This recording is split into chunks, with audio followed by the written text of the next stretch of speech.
Seja muito bem-vindo ao canal da Igreja CI em Blumenau. Agora você vai assistir uma palavra que pode transformar a sua vida. Eu quero convidar você a identificar alguém que você conhece, que precisa ouvir essa mensagem, e você envie essa mensagem para ela para que ela seja abençoada. Gostaria muito que você conhecesse as redes sociais da nossa igreja para conhecer um pouco mais dos projetos sociais que trabalhamos e você possa ficar por dentro de tudo que acontece aqui no CI em Blumenau. Deus abençoe e fique agora com a palavra. Verso perspectiva. Porque a expectativa, ela significa o seguinte: é projetar o futuro com base nos desejos. Amém?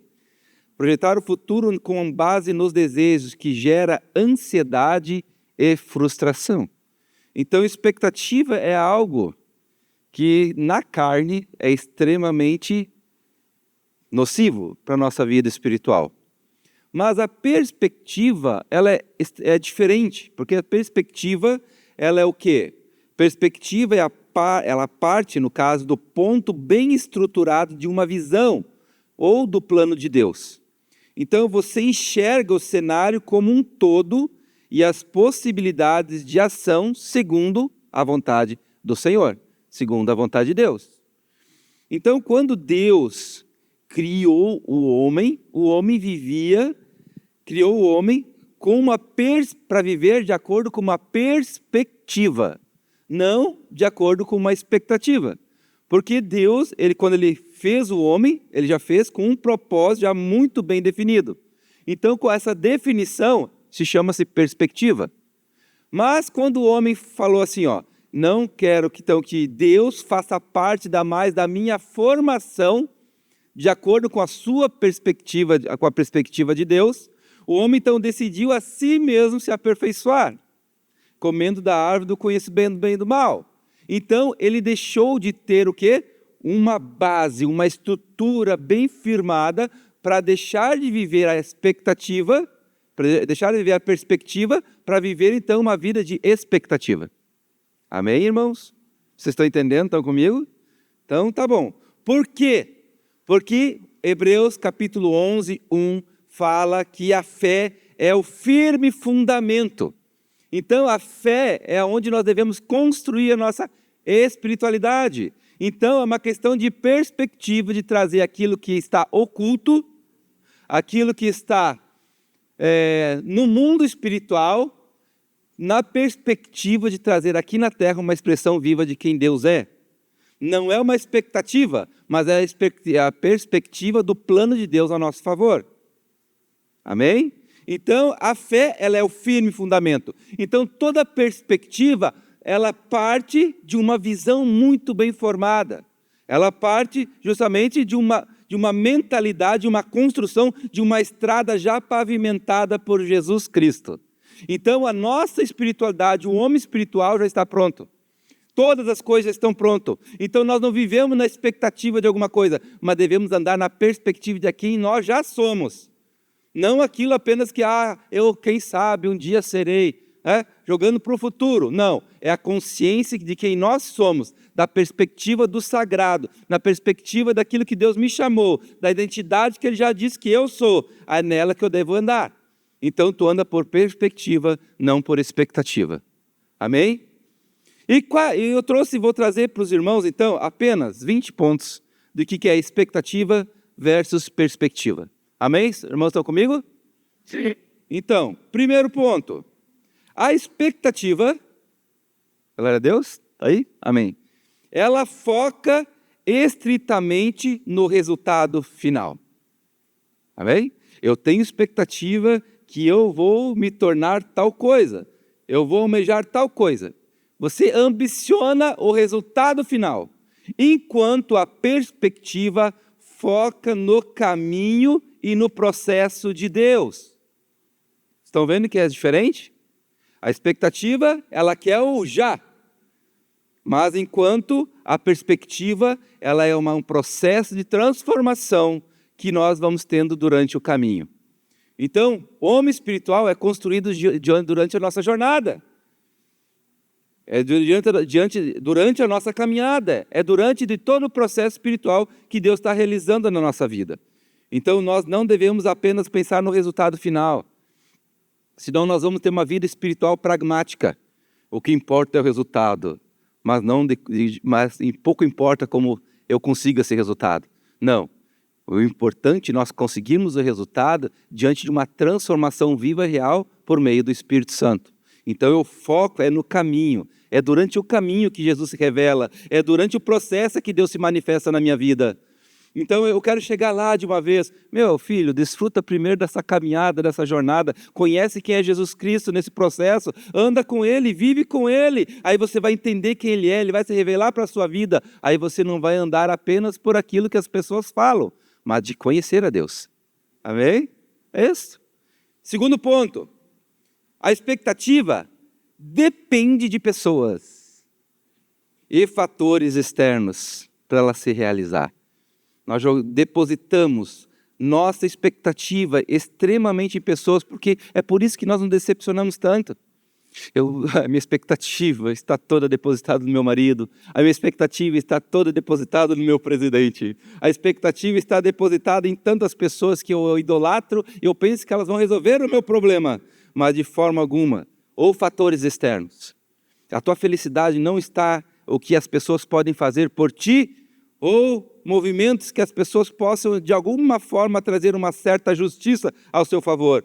Pelo contrário, a perspectiva depende da sua percepção em Deus e da sua atitude, que você vai realizar de acordo com aquilo que Deus te der de visão. Então, não é aquilo que as pessoas fazem, é como Deus se revela dentro de você. É como Deus vai se mostrar dentro do seu coração. Esse é o firme fundamento das coisas que não se veem, mas se esperam. Mas eu espero em quem?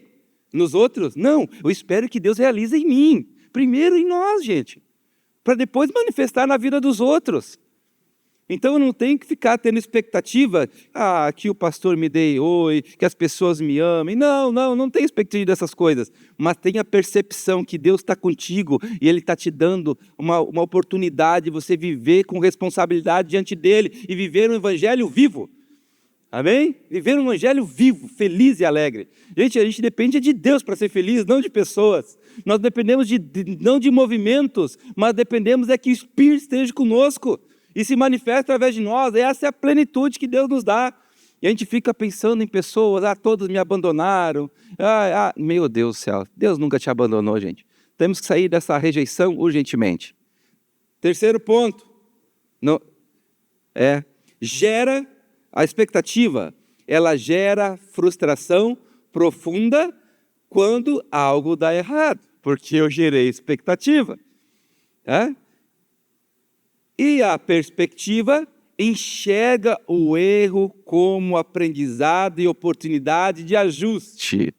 Amém? Então, durante a minha caminhada, é Deus me mostrando, meu filho, você está na carne, está na expectativa, e eu quero que você tenha perspectiva, que você tenha visão, porque a palavra fala que sem visão o povo se corrompe, e visão é uma visão. O que é visão espiritual? É a perspectiva daquilo que Deus está realizando por meio de você e por meio da igreja, seja como for. Não expectativa, mas na perspectiva daquilo que é santo, daquilo que é fé, aquilo que é real, é do firme fundamento. Então você enxerga o erro que você cometeu, as coisas erradas do teu coração, como um aprendizado. Aí você torna o quê? Maleável diante de Deus para ser transformado. É uma oportunidade de me ajustar com a vontade de Deus. Quarto ponto, a expectativa, ela alimenta extremamente a ansiedade. Ficamos extremamente ansiosos com a expectativa. Será que vai dar certo? Será isso? Será aquilo?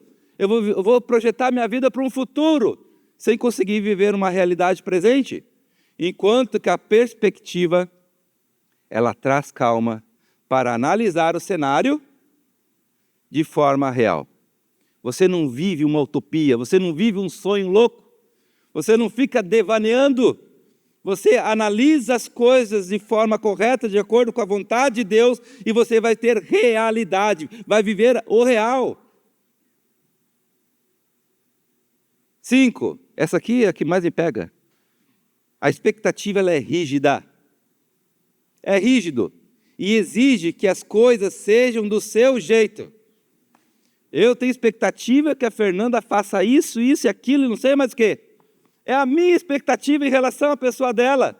E se ela não fizer daquele jeito que eu estou pensando que ela tem que fazer, eu vou me tornar uma pessoa rígida. Esposos e esposas, nós estamos rígidos, porque nós geramos muita expectativa com o nosso cônjuge. Nós não devemos ser rígidos por causa das expectativas, isso é carnalidade. Mas a perspectiva é adaptável e aceita mudanças de rumo como sendo a vontade de Deus. Amém? Então a perspectiva, ela se adapta, ela enxerga as coisas, ele é maleável, ele vê as mudanças de rumo, ele vê as nuances, ele escuta a voz do Espírito, ele é sensível à vontade de Deus, porque ele vive na perspectiva da soberania divina. Sexto ponto, a expectativa nasce do desejo e da ilusão humana. Mas a perspectiva nasce da observação de fatos e na realidade espiritual. Sétimo ponto, posição passiva da expectativa, ela é uma posição passiva de quem espera algo de alguém ou de alguma coisa. Mas enquanto a perspectiva é uma posição proativa de quem age pela fé, porque você sabe o que deve fazer, porque você vive de acordo com que você já sabe o que Deus quer. Então eu sou proativo, não sou passivo. A expectativa ela é passiva, esperando algo, enquanto você já devia estar posicionado, proativo e agir pela fé. Oitavo ponto, a expectativa enxerga obstáculos como o fim da linha. Deu, acabou, morreu, não tem mais solução, porque as minhas expectativas foram frustradas, eu estou tão decepcionado porque não deu certo. Porque eu sonhei tanto, e não tenho sonho que Deus não realiza os meus sonhos. Eu vivo sempre na expectativa, jogando em Deus algumas coisas que não devia cobrar. Enxerga os obstáculos como fim da linha. Já o que tem perspectiva, enxerga os obstáculos como trampolim de crescimento. Nós vimos isso na vida de quem, queridos? Na vida de José. José passava uma situação após a outra, e aquilo ali para ele sempre foi um trampolim de promoção de algo espiritual, algo divino. Porque ele vivia por perspectiva, Deus jamais abandonou ele, ele honrava a Deus, mesmo debaixo de uma prisão, mesmo debaixo de julgamento e crítica, porque ele sabia quem ele vivia por perspectiva. Glória a Deus. E nós precisamos nos levar a isso, viver por perspectiva, por fé.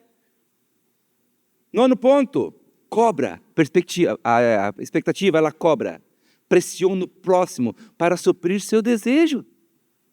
Porque a expectativa me dá um desejo, tem que ser. Expectativa, cobra, pressiona o próximo, eu coloco julgo sobre a vida das pessoas. Mas a perspectiva, ela compreende o limite do seu próximo e é empática nas relações. Gente, a verdadeira espiritualidade está nas relações. A espiritualidade, assim, a gente fala ano de aliança. Aliança é o quê? Aliança é algo que é a intimidade na relação com Deus e com a igreja, um com os outros aqui. Tá? Então, quando Deus propôs assim, vocês vão se desenvolver por meio da comunhão comigo. Aí o homem, não quero ter comunhão contigo, eu vou me desenvolver sozinho. Aí o homem ele foi caindo cada vez mais. Só que ele chegou a um tempo chamado Torre de Babel. Você lembra de Babel? O povo estava se tornando um. Olha só, a expectativa estava criando uma máscara, estava se parecendo ser algo extremamente espiritual, que era comunhão. Aquele povo, na verdade, era um na sua própria carnalidade, não na espiritualidade. E isso seria um problema para o plano e propósito de Deus, que era uma comunhão por meio do Espírito Santo. Então Deus teve que colocar um espírito de confusão e fazer a torre cair. Porque comunhão é só no Espírito Santo. Comunhão é só por meio da igreja. Comunhão é nós aliançando com Deus e vivendo a família de Deus aqui na terra. Esta é a verdadeira comunhão. É nessa perspectiva que nós devemos andar. Olha, 10º ponto. A expectativa, ela bloqueia as coisas boas e as novidades, porque está cauterizada pelo que ele quer. A expectativa, o cara fica obstinado. Ele bloqueia, então, até as coisas boas que Deus quer abençoar a vida dele. porque ele está cauterizado pelo seu desejo, pela sua a dureza de coração. Mas, na perspectiva, ele está aberto para as coisas novas e inesperadas de Deus. Ele vê isso como algo bom, o renovo do Espírito Santo, tudo para ele é renovo do Espírito Santo. Eu fico imaginando, eu gosto muito daquela cena do Paulo e Silas na cadeia lá, né? Sangrando com os vergões na costa, imagina um suco assim, de uns 3 centímetros nas costas, sangrando, aparecendo os ossos, tudo. E eles louvando a Deus, cara. Eles foram renovados no Espírito Santo, estava aberto para adorar a Deus, porque eles sabiam que eles viviam pela perspectiva. Gente, é incrível. A Bíblia toda é perspectiva, quer ver? Expectativa e perspectiva. Olha só que tremendo. Quando assim, quem dizeis que eu sou? Quem o povo diz, né? Um profeta qualquer, Jeremias, Elias, né? Mas vós dizeis quem sou. Aí, olha a perspectiva de Pedro. Tu és o Cristo, o Filho do Deus vivo. Isso é perspectiva do sagrado, é uma perspectiva daquilo que realmente Deus é. Aí sabe que perspectiva é visão espiritual. Aí que Jesus fala para Pedro: muito bem, Simão Barjonas, não foi carne e sangue que te revelou, mas meu próprio Pai que estás no céu. Por isso eu digo que teu nome é Pedro, e sobre essa pedra ficarei minha igreja, e as portas do inferno não vão prevalecer, porque ele viveu por perspectiva. Mas, alguns versículos depois, o que aconteceu? Mas importa que eu seja entregue para o sacerdote, sofra e morra, pendurado na cruz do madeiro. Aí veio o quê? O espírito da expectativa no Pedro. Isso de forma alguma vai te acontecer. Quem é Pedro para dizer que vai acontecer uma coisa ou não? Que expectativa é essa do Pedro?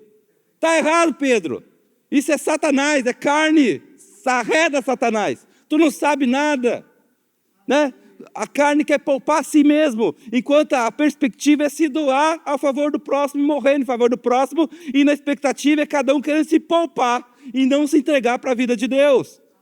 Então aí a gente vê, claro, a perspectiva e a expectativa. E a Bíblia toda é assim, toda ela. Jesus, em Mateus capítulo 4, quando está na tentação de Jesus estava na perspectiva, jejuando e tudo mais. Quando teve fome, surgiu uma oportunidade para que Jesus venha viver para si mesmo, para que ele viva na expectativa do seu desejo. E todas as tentativas de Jesus que sofreu na cruz do Calvário foram expectativas que Satanás queria que ele dissesse sim. E Jesus, graças a Deus, não viveu por expectativa, viveu por perspectiva. Os irmãos estão entendendo? A Bíblia toda é assim, cheia dessa revelação.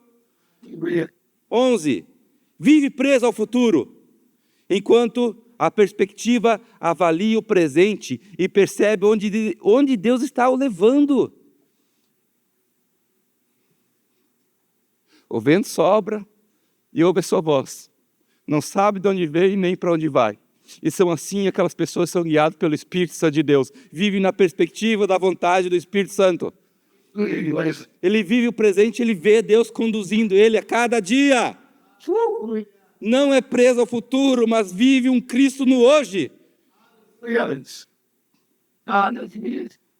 12º ponto, decisão com base no desejo. E na perspectiva, decisão com base no contexto.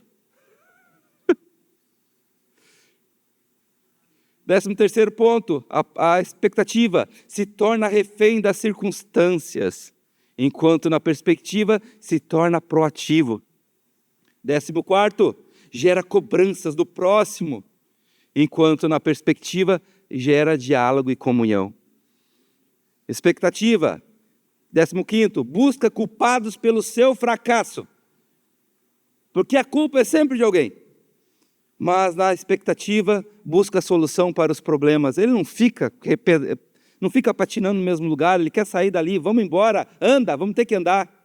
Gente, eu tive uma experiência no meu trabalho, que veio um rapaz, cara, ele vinha assim, me xingando de um monte, assim, sabe? E eu vi que ele estava falando isso para mim com sangue nos olhos. E aí eu olhei para ele, dei uma risadinha, assim, eu fiquei em paz. Mas teve um momento que me deu uma ira, né? Eu fiquei assim, remoendo aquela ira. Mas aí me veio uma coisa assim, um insight, assim, foi, cara, insight do Espírito Santo. Deus falou assim, eu não te pus nesse lugar. Você não é para viver neste lugar da ira, você não é para viver amargurado, você não é para ficar ressentido, você não é para viver, não é isso que eu tenho para você. Saia desse lugar porque não te pertence, vá para a vida do Espírito, vá para a paz de Deus. Gente, foi assim, sair da ira, ir para a paz do Espírito Santo e seguir seu caminho, porque se eu não seguir em paz, eu não vou ser um bom ministro do Evangelho, porque é em paz que semeia a palavra de Deus. Então, Satanás, ele quer que a gente viva sempre na expectativa que o outro te ame. Cara, se ele não me ama, o problema é dele, ele está na expectativa. Mostra que ele está frustrado, porque a expectativa dele foi frustrada em relação à minha pessoa. Mas se eu tenho perspectiva, eu sei quem eu sou, então não vou ficar patinando na mentira de Satanás, eu não vou ficar na carne, eu vou viver no Espírito Santo. Eu vou viver na expectativa. Não vou viver na expectativa, vou viver na perspectiva de Deus. Jesus. Olha só, 16º, gera autocrítica destrutiva. A expectativa, ela gera uma autocrítica extremamente destrutiva de si mesmo. Mas a perspectiva, ela gera compaixão e ajuste de rota, sempre vai gerar ajuste de rota. 17º ponto, quem some energia com as preocupações. Já a perspectiva, poupa energia com aquilo que é relevante. Amém? Aquilo que é relevante, aquilo que é importante, é a perspectiva, o cara está focado. Ele não vai querer sair do caminho. O Peregrine, John Bunyan, leia esse livro, é maravilhoso. Durante a caminhada ele vai tirando as mochilas e deixando para trás tudo aquilo que é fardo e peso. Essa é a caminhada do cristão. 18º ponto, cria metas utópicas da expectativa, irreais. Mas a perspectiva cria metas transformadoras e reais. Expectativa, no 19º, sente a perda como algo injusto da parte de Deus. Ai, Deus não me abençoa. Por que eu perdi meu pai? Por que eu perdi minha mãe? Por que me acontece essa desgraça sobre a minha vida? Porque ele está na expectativa que nada pode dar errado. Mas a perspectiva aceita a perda e segue em frente. Está entendendo, irmão? Não podemos ficar presos. Morreu minha mãe. Está querendo morrer junto com ela. Se não for... Olha, se a cova tivesse aberta, tinha se jogado lá dentro. Gente, aceita a perda e segue em frente. Vamos embora, segue em frente. E no 20º, reduz a felicidade pelo preciosismo. Enquanto a perspectiva aumenta a gratidão pelas possibilidades. E aonde eu vejo isso, queridos? Aonde que eu vejo isso? Na vida de Jó, gente. Olha que Jó, mano. Meu Deus do céu, Jó é algo tremendo. Jó, no primeiro capítulo, verso 4 e 5, Jó, não apenas Jó, mas todos nós vivemos primeiramente numa expectativa de que nada dê errado. É verdade ou não?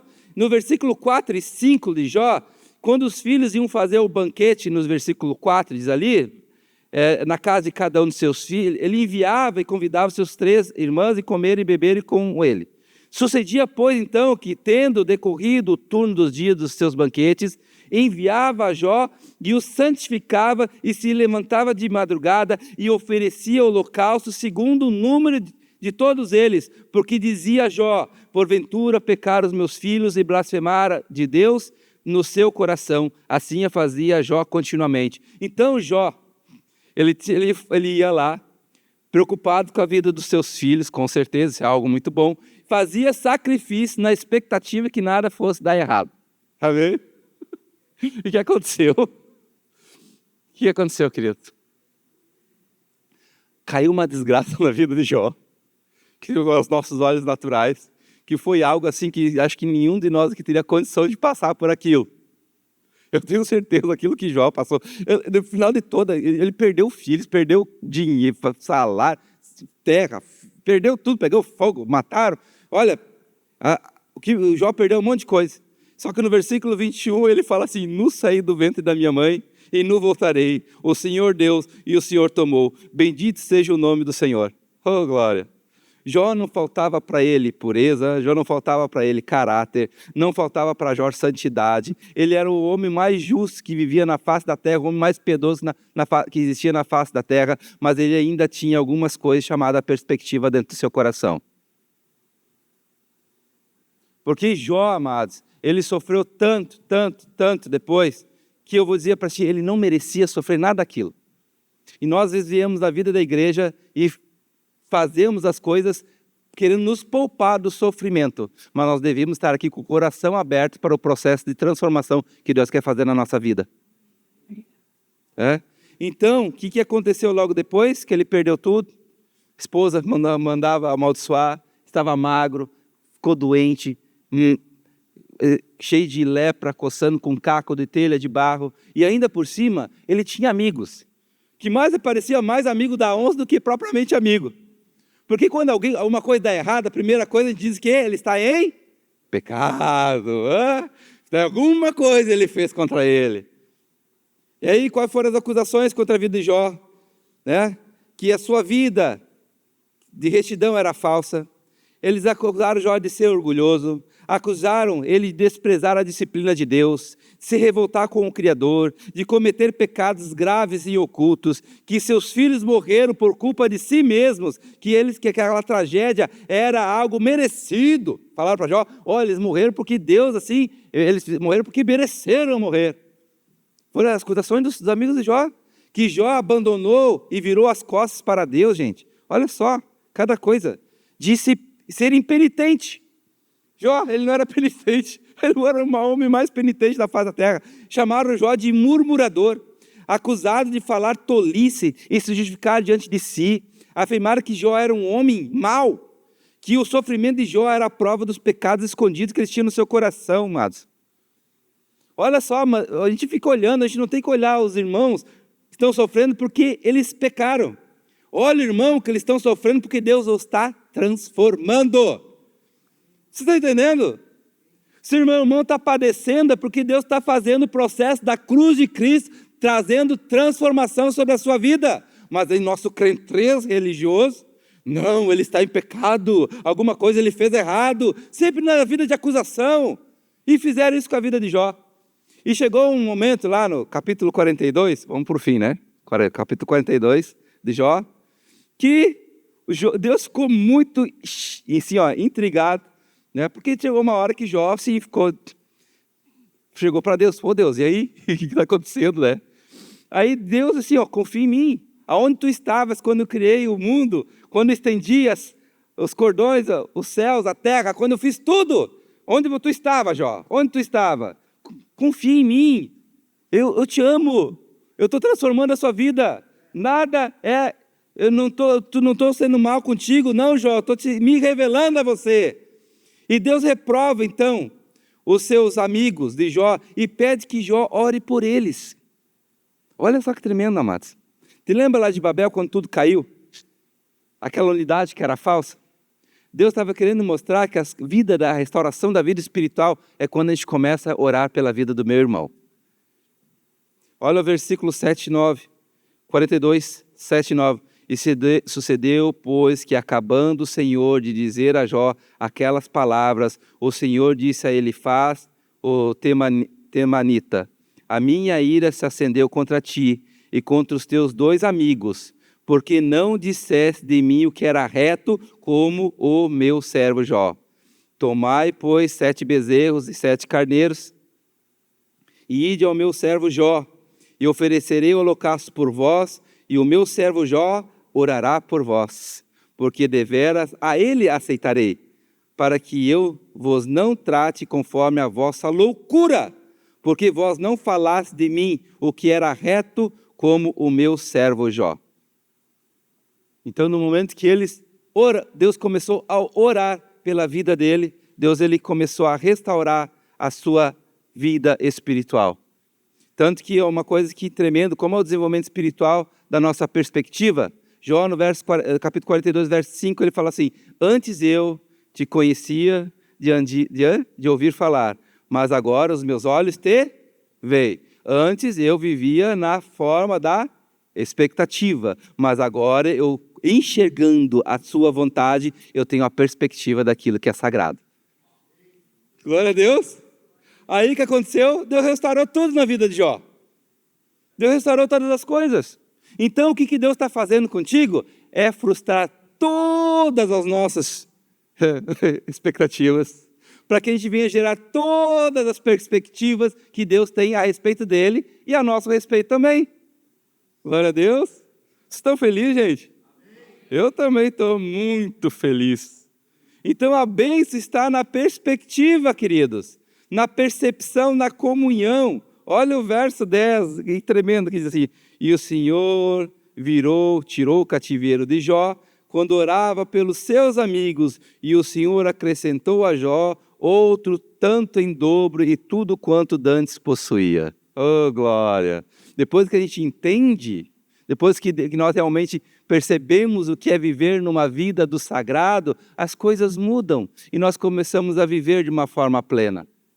É isso que Deus tem para a gente, é isso que Deus quer que a gente realize, para a gente saia desse estado de carnalidade, dessa espiritualidade carnal, essa espiritualidade baixa, e venha viver as novidades do Espírito Santo, queridos. Então Deus tem muito mais para ti do que você possa imaginar. E Ele vai realizar toda a sua boa obra dentro do nosso coração. Eu tenho certeza disso. Eu sei que Pedro, ele começou na carne, teve lampejos do Espírito Santo, e nós também às vezes conseguimos tocar a perspectiva de Deus, mas muitas vezes a nossa expectativa nos atrapalham. E Deus, Ele quer fazer algo diferente na sua vida, queridos. Ele quer fazer você se mover na verdade do Senhor e na verdade do Espírito Santo. Então toda a palavra, amados, é cheia disso, de expectativa e perspectiva. E Deus, Ele está nos trazendo então para essa vida espiritual. Lembra Jesus lá também, Ele falava assim, que quando Ele fez a multiplicação dos pães e peixes, e Jesus então Ele alimentou aquele povo todo. Aí eles chegaram lá, Ele viu aquela multidão do outro lado do mar, e Jesus falou assim: vocês viessem a mim porque eu fartei vocês de pão e de peixe. Vocês estão com a expectativa apenas no umbigo de vocês, mas eu estou aqui para dar o verdadeiro pão vivo que desceu do céu. Eu estou aqui para trazer para você a verdadeira realidade do Espírito Santo, para que vocês andem em novidade de vida e não vivem pela expectativa, mas na perspectiva. Eu não vim aqui satisfazer desejo da carne, mas eu vim edificar o meu reino celestial. E da mesma forma, queridos, nós na vida da igreja, Deus, Ele não quer apenas safar você dos seus problemas, mas Ele quer que você seja um agente transformador agora, aqui na terra, em nome de Jesus. Amém, queridos? Glória a Deus. Gente, a mensagem já foi passada. Foi toda ela passada. Vem, eu não gosto da palavra correria, como o pastor também fala, correria, porque não é para correr. Mas tudo que Deus tem para nós é algo maravilhoso. E eu sonho que essa igreja, esse ministério, ela seja um ministério que seja influente aqui neste lugar. Que a gente viva essa perspectiva espiritual. E que você não desista. As tuas frustrações, elas são geradas por causa da expectativa de um Deus que você idealizou dentro do seu coração, que não era real. Porque o que Deus, Ele já nos fez de toda a sua bondade, morrendo e ressuscitando a nosso favor, e já demonstrou todo o seu amor. E Ele continua demonstrando a sua bondade, sim, todos os dias na sua vida, quando Ele se lhe revela por meio de toda a palavra, de todo o carinho que nós temos aqui no corpo de Cristo. Amados, você fala a verdade, o teu problema hoje não é relacionamento. O teu problema hoje não é relacionamento.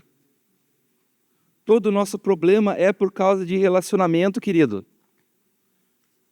Todo mundo vai trazer problema o quê? Meu problema é com meu marido, meu problema é com os meus filhos. Ou, de repente, meu problema é no meu trabalho. Todos os teus problemas são problemas de relacionamento. Tem gente que tem crise de relacionamento com Deus. E às vezes é consigo mesmo. Da sua fé. Duvidando do Senhor. É verdade ou não?